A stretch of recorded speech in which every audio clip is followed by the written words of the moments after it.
और रुक करते हैं इस वक्त एक बड़ी खबर की आरा से। इस वक्त एक बड़ी खबर यह है जहां पर शराब पार्टी करते 16 लोगों को गिरफ्तार किया गया है। 2 डांसर्स को भी पुलिस ने हिरासत में लिया है। मौके से विदेशी शराब बरामद की गई है। सोनघट्टा बैटरी फैक्ट्री में शराब पार्टी चल रही थी और उसी दौरान यह गिरफ्तारी हुई है। गिरफ्तार लोगों में एक हत्या का आरोपी भी बताया जा रहा है। तो बड़ी खबर इस वक्त आरा से, जहां पर शराब पार्टी करते 16 लोगों को गिरफ्तार किया गया है। 2 डांसर्स भी हिरासत में लिए गए हैं। आप अंदाजा लगा सकते हैं किस तरह से लॉकडाउन में मजाक बनाया जा रहा था। लॉकडाउन का किस तरीके से कोरोना के नियमों की धज्जियां उड़ाई जा रही थी और जमकर शराब पार्टी की जा रही थी। हिमांशु हमारे साथ जुड़े हुए इस खबर पर ज्यादा जानकारी के साथ। हिमांशु, आखिर कैसे, क्या वजह है, क्या पुलिस के नजर से बचकर शराब पार्टी की जा रही है, शराब की कालाबाजारी हो रही है, शराब की तस्करी हो रही है? बिल्कुल, हाल के दिनों में 2 घटनाएं ऐसी सामने आई हैं, जहां अभी कुछ दिनों पहले ही आपको याद होगा कि 2 वार्ड पार्षद सहित 18 लोग गिरफ्तार किए गए थे। दिन के उजालों में वो शराब पार्टी कर रहे थे, जहां पुलिस की रेड हुई थी और 18 लोग गिरफ्तार हुए थे। और दूसरी घटना में ये कोइलवर के सोनघट्टा में ये छापेमारी हुई है। तो कुल मिलाकर शराब भी लोगों को इजीली अवेलेबल हो रहा है और लोग छिपछिपाकर शराब पार्टी भी करते नजर आ रहे हैं। पुलिस कार्रवाई करती है, लेकिन फिर भी लोग जो है वो कहीं ना कहीं लॉकडाउन के नियमों की धज्जियां उड़ा रहे हैं और छिपाकर भी शराब पार्टी कर रहे हैं। डांसरों के डांस का लुत्फ उठा रहे हैं। कमोबेश इस घटना को देखकर तो यही अंदाजा लगाया जा सकता है कि भोजपुर में शराब आसानी से अवेलेबल हो जाता है लोगों को और वो मजे से शराब पार्टी भी करते हैं। जी हिमांशु, शराब आसानी से उपलब्ध हो जा रही है, वो भी लॉकडाउन में, जब चारों तरफ पुलिस की गश्ती होती है, पहरेदारी होती है। ये कैसे संभव है? देखिए, भोजपुर एक ऐसा जिला है जो कि यूपी से काफी सटा है और यूपी के सहारे ही, यूपी से ही तस्करी की जाती है शराब की। और हमेशा यूपी के तरफ से गंगा नदी के सहारे भोजपुर में शराब की बड़ी बड़ी फहरिस्त को प्रवेश करा दिया जाता है। कुल मिला के यूपी से ही ये शराब की तस्करी होती है। इस वजह से आसानी से इस जिले में शराब भी अवेलेबल हो जाता है लोगों को। ये दोनों घटनाएं देख के ये तो अंदाजा लगाया ही जा सकता है कि शराब आसानी से लोगों को मिला और वो पार्टी भी करते दिखे। हालांकि पुलिस ने कार्रवाई की है, पुलिस अपनी तरफ से पूरी कार्रवाई करती है, लेकिन दोनों जगहों पर जो कार्रवाई हुई, एक पहले वार्ड पार्षद वाला मामला था और एक आज जो मामला था, ये सुदूरवर्ती इलाका है, थाना से काफी दूर, जहां शायद ही गश्ती गाड़ी कभी पहुंचती है, कम ही पहुंचती है और वहां छिपछिपा के इसी का फायदा उठाते हुए लोग शराब पार्टी कर रहे थे, जिसे पुलिस ने सूचना मिलने पर कार्रवाई करते हुए मौके पे 16 लोगों और 2 डांसरों को भी हिरासत में लिया है। लेकिन हिमांशु, क्या यह भी माना जाए कि पुलिस के नजरों से बचकर शराब तस्कर आसानी से शराब की तस्करी कर रहे हैं? डांसर्स आते हैं, खुलेआम इस तरह की पार्टियां होती हैं, छुप छुपाकर तमाम चीजों को किया जा रहा है पुलिस की नजर से बचकर। तो कहीं ना कहीं पुलिस की गश्ती पर और पुलिस के खुफिया विभाग पर भी सवाल उठेंगे। मैंने बताया अभी कि जिले यूपी से काफी सटा हुआ ये जिला है। मुश्किल से 20 किलोमीटर की दूरी है उत्तर प्रदेश की, 20 से 25 किलोमीटर की दूरी है। इसीलिए आसानी से गंगा नदी के रास्ते यहाँ शराब मौजूद हो जाता है। लेकिन पुलिस की बात करें तो पुलिस लगातार छापेमारी भी करती है, धरपकड़ भी करती है, लेकिन इतने रास्ते हैं इस जगह पे शराब आने के कि उन रास्तों से यहाँ शराब आ जाता है और लोगों को आसानी से मिल भी जाता है। चलिए हिमांशु, बहुत बहुत शुक्रिया आपका तमाम जानकारी देने के लिए। तो 2 डांसर्स को गिरफ्तार किया गया है, कुल 16 लोगों की गिरफ्तारी हुई है। एक पुराने बैटरी के फैक्ट्री में शराब की पार्टी चल रही थी और उसी दौरान पुलिस ने छापा मारा और इन सभी को गिरफ्तार किया है। छपरा सदर अस्पताल कैंपस में बड़ी संख्या में शराब की बोतलें मिली हैं। ये बोतलें दवा वितरण केंद्र के बगल में हैं। जब इसकी जानकारी अस्पताल उपाधीक्षक को दी गई तो उन्होंने इसके जांच के आदेश दिए, लेकिन सवाल है कि अस्पताल में शराब की बोतलें कहां से आ रही हैं। बिहार में पूर्ण शराबबंदी लागू है, लेकिन इसके बावजूद शराब की तस्करी नहीं रुक रही है। सबसे बड़ी बात यह है कि सदर अस्पताल में शराब की बड़ी मात्रा में बोतलें दिख रही है। आप देख सकते हैं कि दवा काउंटर के ठीक बगल में ये स्थान है।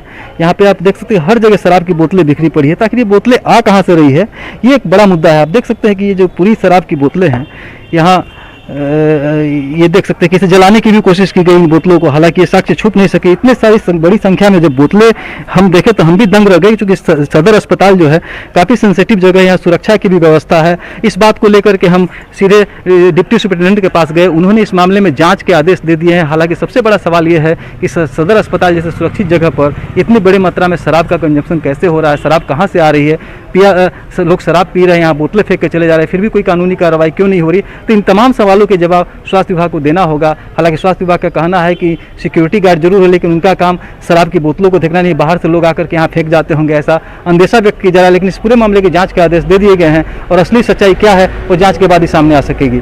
संतोष गुप्ता, न्यूज़ 18, छपरा।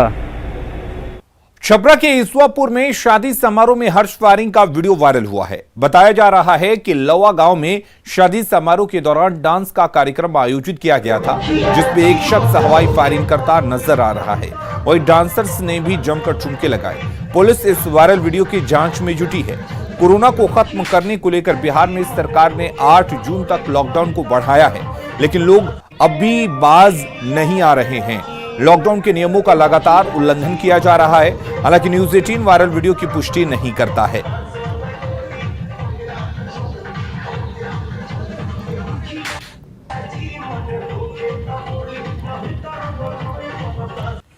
और पटना से इस वक्त एक बड़ी खबर है, जहां नीतीश कैबिनेट ने बड़ा फैसला लिया है। नीतीश कैबिनेट का बड़ा फैसला सामने आया है। नीतीश कैबिनेट ने फैसला लेते हुए यह तय किया है कि पंचायत प्रतिनिधियों का कार्यकाल नहीं बढ़ेगा। पंचायती राज अधिनियम 2006 में संशोधन का फैसला लिया गया है। अधिनियम की धारा 14, 39, 66, 92 में संशोधन किया जाएगा। राज्य सरकार चुनाव नहीं होने पर बीच का रास्ता निकालेगी। नया अध्यादेश लाकर वर्तमान जनप्रतिनिधियों को शक्ति दिया जाएगा।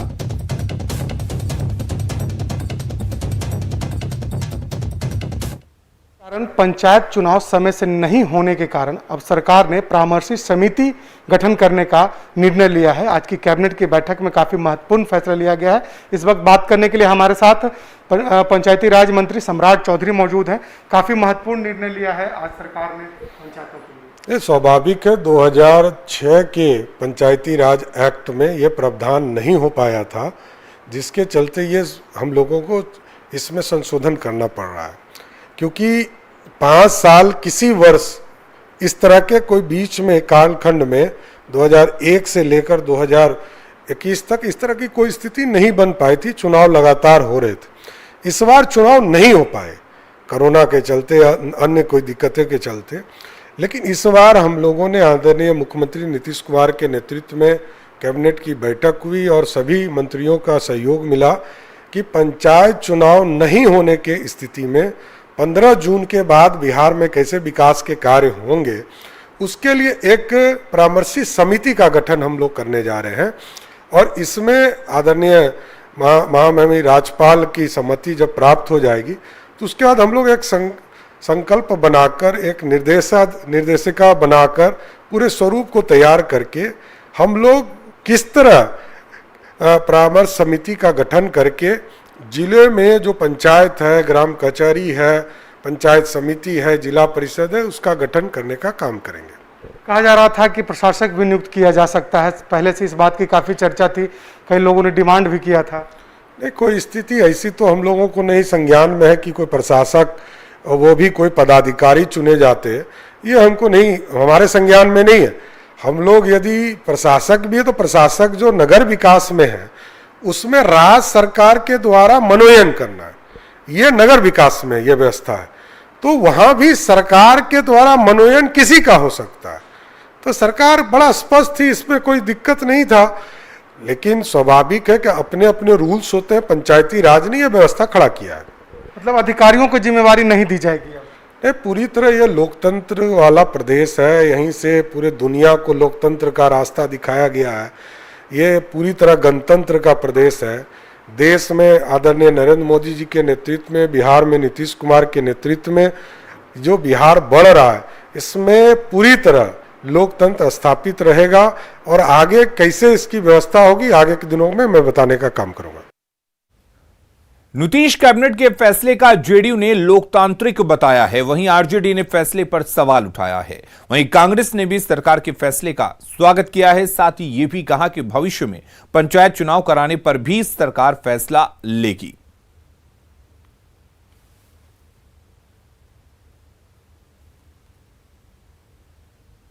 सरकार की कैबिनेट ने फैसला लिया है पंचायत चुनाव नहीं होंगे, लेकिन पंचायत के जनप्रतिनिधियों का कार्यकाल भी बढ़ाने का फैसला सरकार ने नहीं लिया। ये भी अजीबोगरीब है। जनतंत्र में जनप्रतिनिधियों का आप अधिकार कम करके अधिकारियों को अधिकार देंगे, ये भी उचित नहीं है। आज बिहार में कैबिनेट की बैठक हुई और इस बैठक में यह निर्णय हुआ कि परामर्श समिति का गठन होगा, जिसमें वर्तमान पंचायत प्रतिनिधियों के साथ साथ विधायक प्रतिनिधि भी होंगे। यह फैसला बेहद स्वागत योग्य है। यह लोकतांत्रिक फैसला है और निश्चित रूप से इससे गांव का विकास बाधित नहीं होगा।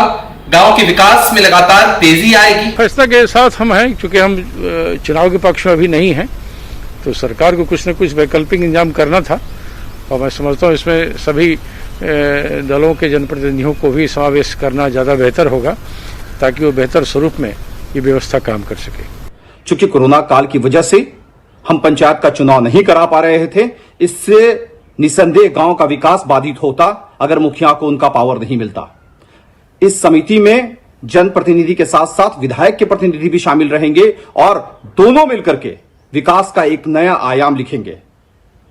कैबिनेट के इस फैसले के लिए हिंदुस्तानी आवाम मोर्चा मुख्यमंत्री नीतीश कुमार जी को धन्यवाद देती है।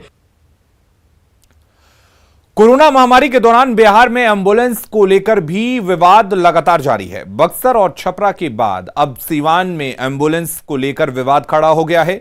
रघुनाथपुर के पूर्व विधायक विक्रम कुंवर ने सीवान में खरीदी गई एम्बुलेंस में करोड़ों के घोटाले का आरोप लगाया है। बताया जा रहा है कि सीवान जिले में एमएलए और एमएलसी फंड से करीब 10 एम्बुलेंस की कुछ दिनों पहले खरीदारी की गई है।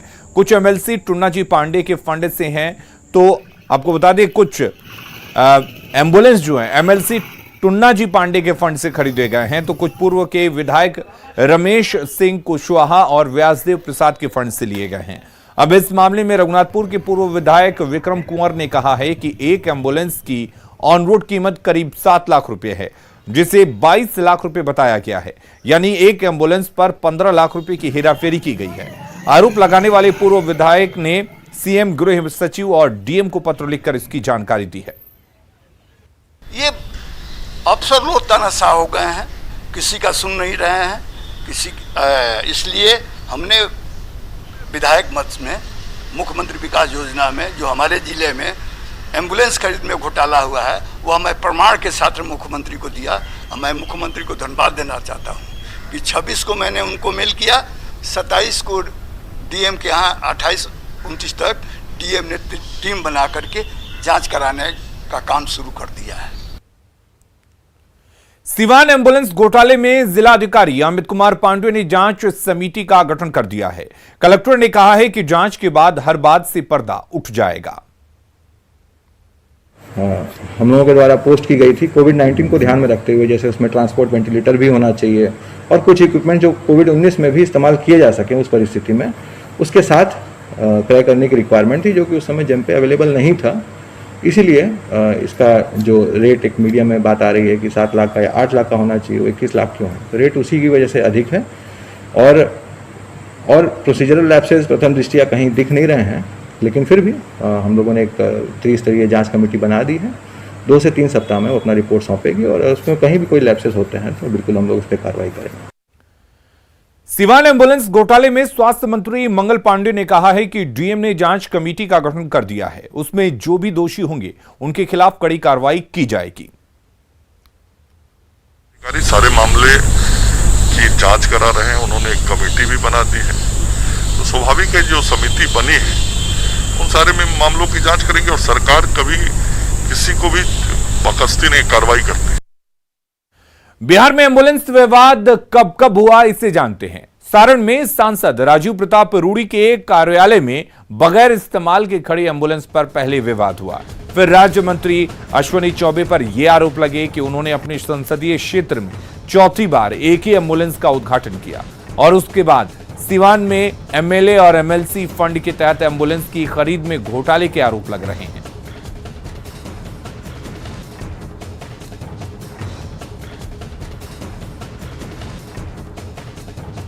सहरसा में लाखों की लागत से बना नया पोस्टमार्टम रूम सवालों के घेरे में है। भवन अब तक स्वास्थ्य विभाग को हैंडओवर नहीं हुआ है और अभी से यह टूटने लगा है। वहीं पुराने भवन की हालत ऐसी है कि कभी भी यह हादसा हो सकता है। बारिश के समय छत से पानी टपकता है। यहां काम करने वाले कर्मचारी भगवान भरोसे हैं। सिविल सर्जन अवधेश कुमार का कहना है कि नए भवन के बारे में जिलाधिकारी को जानकारी दे दी गई है और जांच के बाद उम्मीद है विभाग को हैंडओवर कर दिया जाएगा।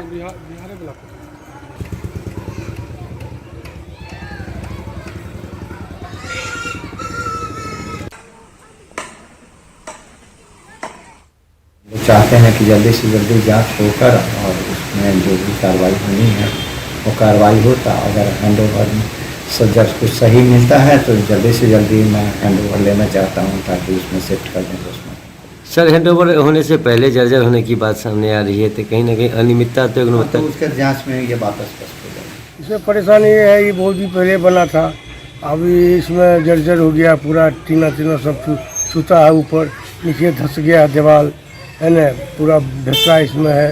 अब खड़ा होने से भी डरते हैं, घुसपैठ से भी डरते हैं कि कब गिर जाएगा, कोई ठीक नहीं।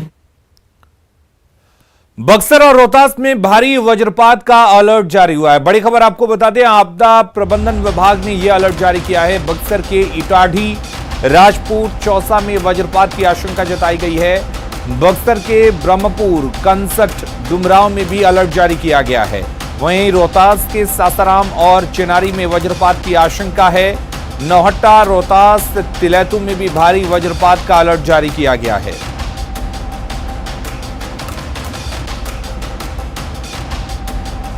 और उधर पटना में मौसम का मिजाज बदल गया है। तेज आंधी चल रही है।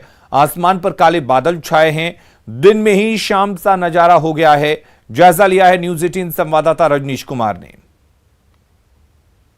बिहार में भले ही यास तूफान का असर खत्म हो गया हो, लेकिन अब प्री मानसून का असर देखने को मिल रहा है। यही वजह है कि दिन में ही रात सा नजारा देखने को मिल रहा है। राजधानी पटना में देख सकते हैं कि तेज हवा चल रही है, तो अब बारिश की भी चेतावनी जारी की गई है। मौसम विभाग ने अभी और आपदा प्रबंधन विभाग ने अलर्ट जारी किया है कि समस्तीपुर, मुजफ्फरपुर, वैशाली, सीतामढ़ी, शिवहर, अरवल, बक्सर, जहानाबाद, गया समेत तकरीबन 16 जिलों में भारी बारिश के साथ साथ तेज हवा की संभावना जताई गई है और राजधानी पटना में इसका असर देखने को मिल रहा है। वज्रपात को लेकर भी मौसम विभाग और आपदा प्रबंधन विभाग ने अलर्ट जारी किया है कि अभी खुले में नहीं जाएं, पेड़ के नीचे नहीं रहें और किसान खेत में नहीं जाएं। तो निश्चित रूप से जो असर है देख सकते हैं शुरू हो गई है और जो बूंदा बूंदी बारिश है फिलहाल राजधानी पटना में देखने को मिल रहा है। जोरदार हवा चल रही है, यानी 30 से लेकर 50 किलोमीटर प्रति घंटे की रफ्तार से हवा की संभावना जताई गई है, जो आपको देखते हुए बन रहा है। तो निश्चित रूप से न्यूज 18 भी एक बार अपील कर रहा है कि अभी मौसम विभाग और आपदा प्रबंधन विभाग ने अलर्ट जारी किया है। ऐसे में अभी आप जरूरत ना हो तो घरों से बाहर नहीं निकलें, किसान खेत में नहीं जाएं, लोग अभी पेड़ के नीचे नहीं रुकें, क्योंकि आपदा विभाग ने अलर्ट जारी किया है और ऐसे में नुकसान की संभावना ज्यादा है। कैमरामैन सुबोध के साथ रजनीश कुमार, न्यूज 18 पटना। और उधर दानापुर में भी तेज आंधी के साथ बारिश हो रही है। जायजा लिया न्यूज 18 संवाददाता अमरजीत कुमार ने। यास तूफान समाप्त भी नहीं हुआ कि एक और तूफान पटना को आंधी और तूफान में घेर कर रख दिया है। आप जो है देख सकते हैं कि काफ़ी तेज हवाएं चल रही है और पेड़ के हिलने की आहट से ही पता चल सकती है कि कितनी तेज हवाएं हैं और काफ़ी जो है लोगों को जो है प्रभावित भी कर रही है। आप तस्वीरों में ये देख लीजिए कि कितना जो है हवा चल रहा, तेज चल रहा है। काफ़ी जो है जो पेड़ हैं वो कितना जो है काफ़ी ज़ोर से जो है हवाएं उनको धक्का दे रही है और ये काफ़ी प्रभावित हो रहा है। रोड पे कोई नज़र नहीं आ रहा, धूल उड़ रही है। जो लोग रोड पे चल रहे हैं उसको भी चलने में मुश्किल हो रही है। और ये पूरा जो है नज़ारा देख लीजिए कि कितना लोग डरे हुए हैं। बारिश की भी संभावना है। दिन में ही रात का नज़ारा दिखने लगा है और पूरी तरह से बादल छाई हुई है और काफ़ी तेज़ हवा जो है प्रभावित भी कर रहा है, आम लोगों को प्रभावित कर रहा है। बारिश के भी जो है आसार हैं। काले बादल छाए हुए हैं और ये काले बादल बारिश भी ला सकती है। ऐसे में लोग रोड पे निकलने वाले डर रहे हैं और ये आंधी जो है काफ़ी जो है आंधी तूफान बन के आई है और काफ़ी तेज़ हवाएं हैं। मौसम इस तरह से करवट ली है कि दिन में भी अंधेरा नज़र आ रहा है। दानापुर के बेउर से न्यूज़ 18 के लिए अमरजीत शर्मा। तो दानापुर में मौसम का मिजाज बदला है। तेज हवाओं के साथ इस वक्त बारिश हो रही है। तस्वीरें आप देख सकते हैं। हवाओं की रफ्तार काफी तेज है और इस दौरान बारिश के वजह से ऐसा लग रहा है मानो आसमान से पानी की फुहार गिर रही हो। तेज हवाएं चलते हुए साफ महसूस किया जा सकता है कि हवाओं की रफ्तार जो है वो काफी तेज है। मौसम विभाग की तरफ से भी अलर्ट मिला है। हालांकि एक राहत की बात यह है कि इस बारिश के बाद से गर्मी से जरूर राहत मिली है। और इधर सिवान में भी अचानक मौसम ने करवट ले लिया है और तेज बारिश शुरू हो गई है। इससे लोगों को गर्मी से राहत जरूर मिली है। जायजा लिया सिवान संवाददाता मृत्युंजय कुमार ने। सिवान में अचानक मौसम का मिजाज बदल गया है। आप देख सकते हैं ये नज़ारा सिवान शहर का है। काफ़ी तेज रफ्तार से हवाएं चल रही है। आसमान में वहीं आप देख सकते हैं काले काले बादल छाए हुए हैं। यानी अचानक मौसम बदला हुआ है। आप देख सकते हैं गाड़ियां की लाइट दिन में जलाकर चलना पड़ रहा है। यानी पूरी तरह से अचानक एकाएक सिवान का जो मौसम है करवट लिया है। आसमान में काले काले बादल छाए हुए हैं, वहीं तेज हवाओं के साथ हल्की फुल्की बारिश भी सिवान में शुरू हो गई है। मृत्युंजय कुमार सिंह, न्यूज़ 18 सिवान। अगली खबर का रुख करते हैं। नवादा में पुलिस टीम पर हमला हुआ है। कादरगंज थाने की पुलिस बालू माफियाओं के खिलाफ कार्रवाई करने में लगी हुई है और पुलिस टीम 2 ट्रक जब्त कर लौट रही थी। उसी दौरान पौरा गांव में माफियाओं ने पुलिस टीम पर पत्थरों से हमला कर दिया, जिसमें 4 पुलिसकर्मी जख्मी हो गए। वहीं पुलिस वाहन भी क्षतिग्रस्त हो गया। पुलिस ने इस मामले में त्वरित कार्रवाई करते हुए 20 लोगों को गिरफ्तार किया है।